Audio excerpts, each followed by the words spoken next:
ខ្ញុំនឹងមានសំឡេងនោះជារៀងរហូតនោះហើយជាទាំងអស់អ្នកមានមូលដ្ឋានសម្រាប់390ឆ្នាំ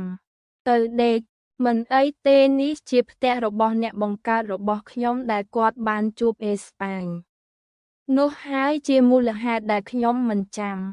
អូខ្ញុំមិនដឹងការពិតទេប៉ុន្តែថ្មីនេះខ្ញុំមានអារម្មណ៍ថាត្រូវបានដកចេញទាំងស្រុងពីគាត់ពីការមើលឃើញរបស់ខ្ញុំ